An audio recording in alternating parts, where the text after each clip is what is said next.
Hey guys, and welcome back to my channel. If you recognize this shirt from my last video, say less. So today we are going to go over the 6 romance reads / recommendations that I have for you. My first romance read I want to talk about is Embrace, which I gave a 3 out of 5 stars. This is a historical romance about a guy who runs his family's ranch and a girl who comes to be his housekeeper. I thought that this was just a very run-of-the-mill romance. I didn't really find it to be anything spectacular, thing to like really write home about, but I will continue the series. And then I read Kill Switch by Penelope Douglas, which is the 3rd book in the Devil's Night series, and it follows Damon and Winter. Damon was the villain for the last 2 books, and then Winter is a blind ballet dancer. And I didn't know how Penelope Douglas was going to redeem Damon's character and like make me care for him, but she did it. They're now like my favorite couple. And then I read Conclave, which is like a novella after Kill Switch and before the newest one in the series that I haven't read yet, and I didn't rate it because it followed Michael and Erica from the first book, which they're not my favorite, so I just didn't really care about them. So next I read Bully, which I gave a 3 out of 5 stars. This was the first book that Penelope Douglas I think published, and it was just your typical bully romance. I didn't really like it because it wasn't dual POV. It was really hard to like get into the thoughts of the hero and like understand why he was doing what he was doing, and also there was like a lot of girl hate, and it just was not her best, which is to be expected. Like, it was her first book. So then I read The Kiss Thief by LJ Shin, which I gave 2 out of 5 stars. I did not like this book. It's in my best and worst of 2020 video. It's an arranged marriage situation between a senator and a mob boss's daughter, and there's a lot of stuff in it that I didn't like. Their relationship, for one, was just very immature, and they just constantly were having the same fights over and over again. She's 19 and he's 30, and you can tell that she's 19, but he acts like he's not 30, and it's very annoying. They just have like this very cyclical, like he cheated, she cheated relationship. There is a very not great scene where they're doing it for the first time, and it's not great. And then there's also like another trope that I hate about 70% of the way through the book, and I want no parts of it. And then I read The Hating Game by Sally Thorne, which I gave 5 out of 5 stars. This was impeccably written. I think that the tension that was built between the characters was just amazing. It's the story of like a girl from an indie publisher and a guy from like a more corporate publisher, and they work in the same office, like literally the same office room, and they don't like each other, but they like really do.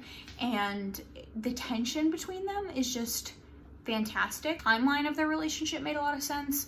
The transition into the relationship was nice. The issues, the conflicts, like everything about it was great. I then read Born Darkly, which I gave 4 out of 5 stars. This follows the relationship between a psychologist and her patient who is wanted for being a serial killer, I guess, and he like scopes her out and requests her, or like makes it so that he can be her patient, and it kind of goes from there. The author did a lot of research into like the topics that she was talking about, and like I really appreciated it. But the plot, some of the plot points were a little way more far-fetched than you expect, I guess.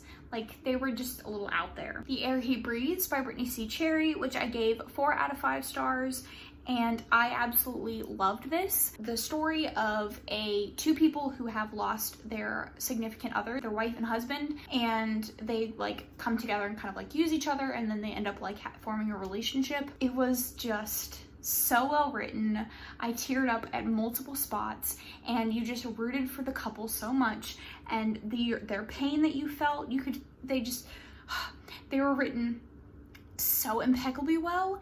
And I read another book by her in the same series, and like the same thing, like the characters, she has such a way of writing characters and building relationships that are just so easy to connect with. The characters feel real, their issues feel real. It just beautiful. And then the last one I want to talk about is the guy on the right, which I DNF'd. The male main character complains the entire time about being friend zoned, which is incredibly annoying because it implies that the female character owes him something, like because he's a good guy, then he deserves her, when if she doesn't want to be with you, she doesn't want to be with you. And then you have to take that and decide what to do. You can either be her friend or you can move on. You aren't owed a relationship with her. You aren't owed like anything sexual with her. And the fact that he thought that he was a good guy, but he was pushing this narrative and getting bitchy about it, was incredibly annoying. And she gave no indication that she was into him. There is a scene where this happened, and then I pretty much DNF'd it, where they go to a Halloween party together and she dresses as Medea. Even he was like, do you really feel like that's appropriate? And she was like, we don't care about being appropriate or whatever. And then everyone at the party didn't understand why or who she was, because she's white and Medea is black. Like, they didn't understand why she dressed up as Medea. They didn't know who she was. And then the female main character, like every single guy that she ran into, she automatically assumed that he was into her. And she would be like rude to his face. If a guy walked up to her, she'd be like, nope. And then applaud herself for turning a guy down.